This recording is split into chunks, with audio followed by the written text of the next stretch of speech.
My whole family is fighting over this. I'll try to make this as short as possible. My father passed away last month. He owned a classic car. I believe it's a 1950s Chevy Bel Air. My son, nearly adult, is the only grandson he had. I have one sister who has 2 daughters, and I have 2 daughters along with my son. So there are 5 grandkids in total. My dad was never much of a girls' guy. He always got along with the boys more than the girls. He and my son were very close. He's left the car to my son in his will. The rest of the grandkids got $4,000 each. The vehicle is valued at over $70,000. My sister is livid. I'm unhappy as well. It's just blatantly unfair to his 4 other grandkids. I don't understand the legality of the situation because it was left to him, but he's currently underage. The car is currently held at my mom's house. I don't know how to force him to sell it, but I think that should happen, and the money can be decided equally among the grandkids, the way it should be. My son is very upset about this. He says Grandpa left him the car, so it's his car. I have money saved for his college, and I'm almost considering telling him that his college money will be divided up among his sisters and cousins if he refuses to sell the car. Am I the idiot for forcing my son to sell the car he's inheriting? Edit, yes, my siblings and I got some money too, a little more than the girls got. Most of the assets went to my mom. There were only a few things he passed to us when he died because he knew the rest of it would be when my mom goes. My husband thinks we should leave everything as is, but maybe speak to my mother about leaving more to the girls than to my son when she passes. That is where most of the money is since she has my dad's estate. I've been worked up because my sister and her husband are extremely mad and talking my ear off about this. My girls, the oldest is set to get married this year, are also very unhappy. It's blatantly unfair to the other grandkids. My daughters asked why Grandpa didn't love them as much as their brother. Lady, you're asking the wrong question here. You need to ask yourself whether you intend to honor your father's last wishes about his property or not. It seems unfair, but forcing him to sell it would damage your relationship with your son. Is it worth doing that? OP, you're so concerned with being fair to your daughters and nieces, but you don't seem at all concerned with being fair to your son. How is it fair to rob him of his rightful and legal inheritance? OP plans to loot the young man's college fund if she can't figure out how to force him to sell the car so she can steal the money. That's despicable. All because she never taught her daughters that money doesn't equal love and her sense of fairness doesn't trump a legal will. OP, you are the idiot. I hope you figure it out before you lose your son over this. Yep, this is disgusting. The grandma can leave a more significant portion of the inheritance to granddaughters. Soon this poor young man will be posting, "Am I the idiot for going no contact on my mother, who puts the mother in smother because she bullied me into selling what my beloved grandpa gave me and or stole my college funds, and also going low contact on the 4 young ladies who gladly partook in this against me, taking what was mine for themselves."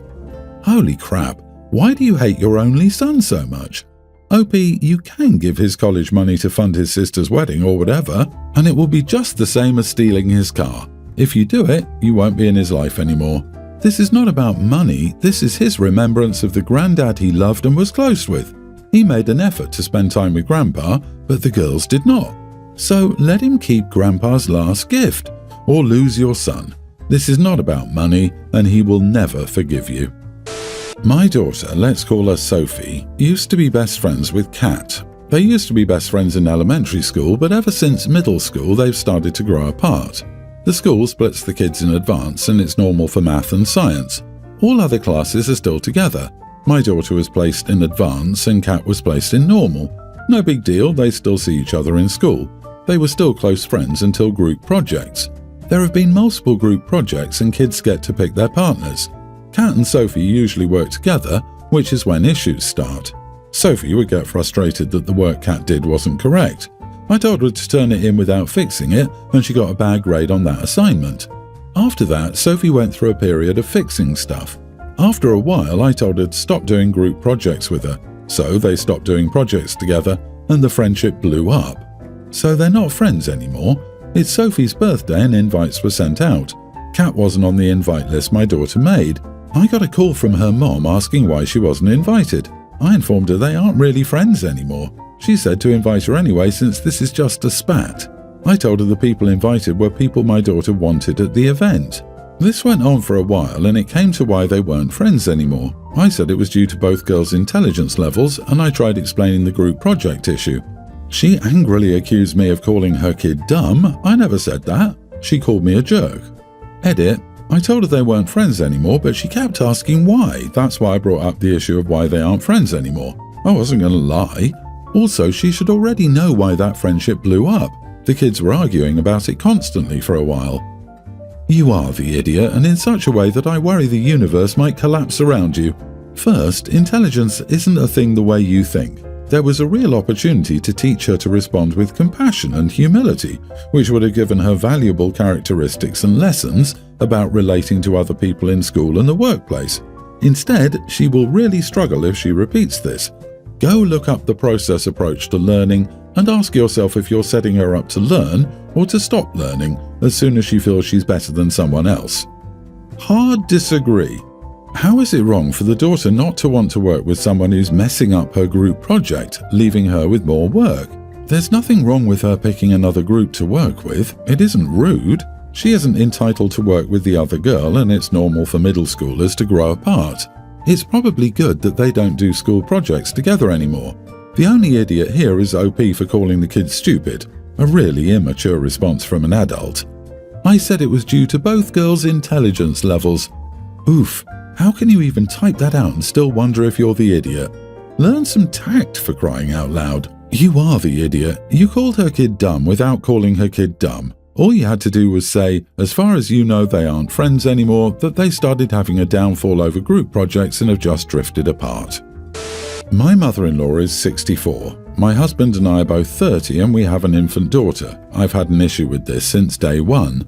So she came to see us when my daughter was a few days old, and how she held my baby was ridiculous. Face down with her head sideways, her hand on her head and no other support, my daughter's legs pointed up toward mother-in-law's elbow and swinging her back and forth fast enough to give her the startle reflex repeatedly while screaming. She laughed about it. She thought my daughter being scared was hilarious, apparently. I took my daughter back and told her that she was never to hold my daughter like that again. She pulled the "I've had 4 kids, I know what I'm doing" talk, and refused to see my point of view, so I didn't let her hold her again until she was a few months old. Same damn thing. As soon as she could hold my daughter again, she started flinging her around in the same position. I immediately take her back and say, "Obviously you haven't learned your lesson. I told you that you weren't to hold my daughter like that. I don't find it funny that she's screaming while you're flinging her around and not supporting her body at all."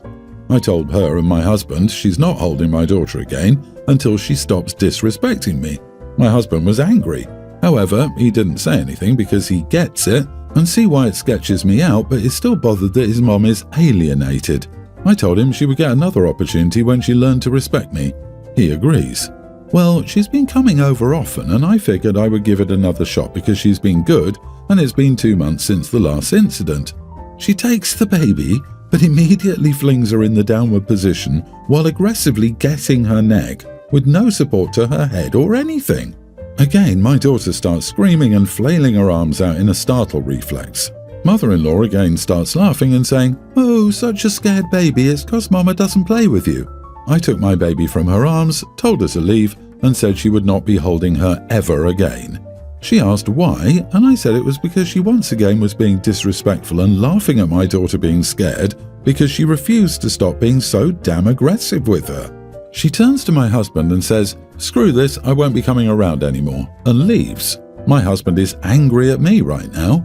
He says I'm cutting his mother out over my fear and that the baby was fine and she raised 4 kids and likely did the same crap to us and we turned out fine. I refuse to budge on this. I'm not okay with her flinging my baby around. I don't care how many babies she raised. Am I the idiot? Edit, just so we're clear, my baby is not colic and she hardly ever cries. If she does, it's because she's tired and I can calm her in seconds. When my mother-in-law holds her, however, she screams. Even if she wasn't doing anything wrong, as a mom with a baby who hardly cries, hearing my baby scream while this woman does this is not okay at all. Not the idiot, I wouldn't let her within a mile. As for your husband, look how he turned out. You have a husband problem. What kind of sociopath finds it funny to terrorize their grandchild? Exactly. OP should schedule an appointment with the child's pediatrician and make the husband come. Take a doll and demonstrate to the doctor how your husband's mother has handled your child and your baby's reaction. Say, "Doctor, my husband thinks the way his mother terrorizes our child is okay. What do you think?" OP, you gave the old bag 3 chances to respect you and your decisions as a parent, and she blew it all 3 times. Your husband needs to grow a really shiny spine and tell his mom, this is not her kid. She does not get to say how the baby is held or fed or anything at all. I wouldn't allow her in your house again. By the way, if her child-rearing methods were so perfect, why is your husband such an idiot? I'm so angry on your behalf. Your husband is not protecting your little family. I, male 28, live in an apartment that I got from my uncle. The apartment has 2 bedrooms, so I rented the room as I don't need the extra space. My roommate, male 24, has been living with me for a little over a year and a half. He's been dating his girlfriend, 24 I believe. For 5 or so years she's lived in another house and has 4 roommates. As her house was more crowded, my roommate asked me if it was okay if she stayed over sometimes. I agreed since I don't have a problem with it as long as they're respectful. We haven't had any major issues until now, but his girlfriend got pregnant, he told me, and I was like, oh great, congratulations. He did try to bring up a conversation to see if I allowed her to move in with him and us, but I said no. I work from home most of the time, and I don't want to deal with the third person or a newborn in the future. He asked me if she could still come and stay some nights as before, and I said that was fine.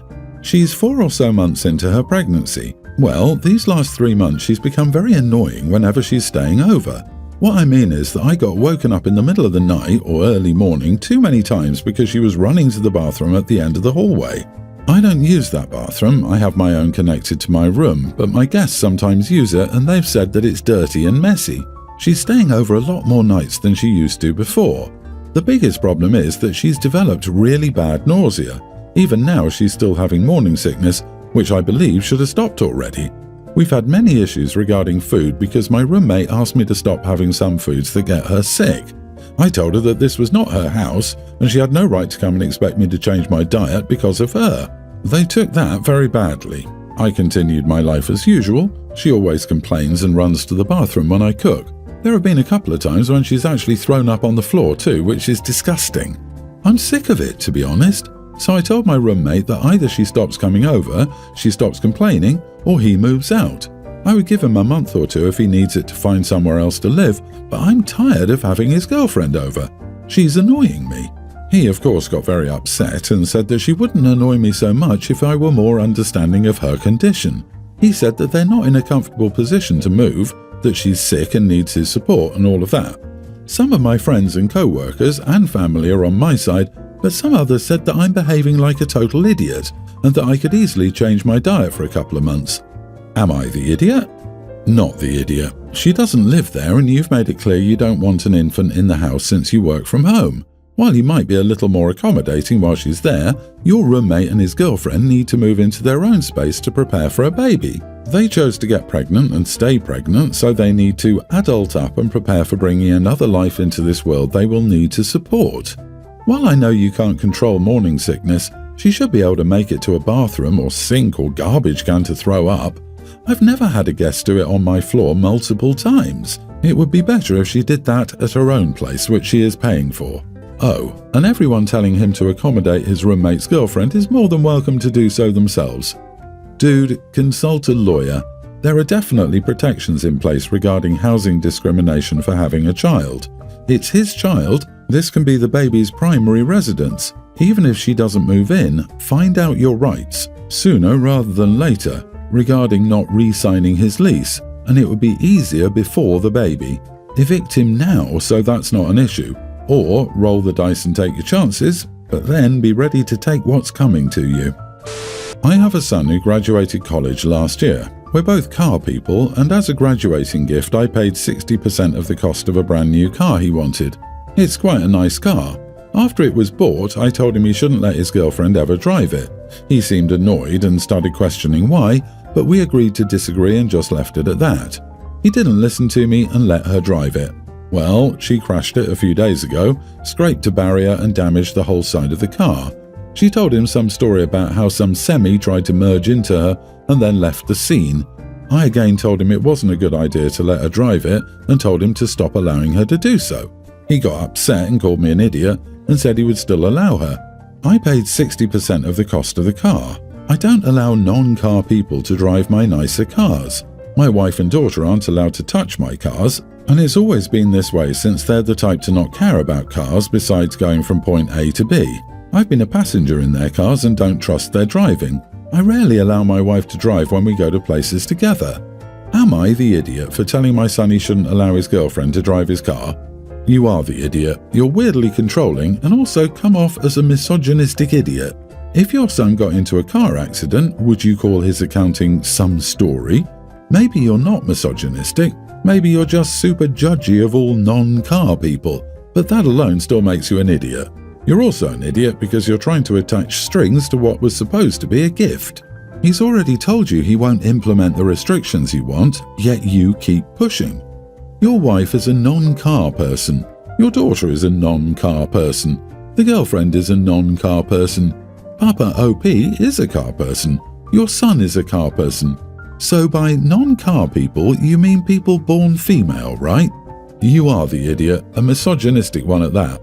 Fun fact: according to statistics, women drive more safely than men. I hope they have their own cars to drive away and leave you alone with your Hot Wheels.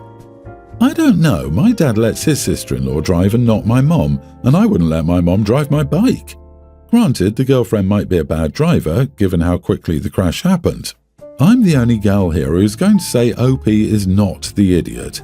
It's just a good rule of thumb not to loan out expensive items to people when that expensive item could cost you more if anything should happen.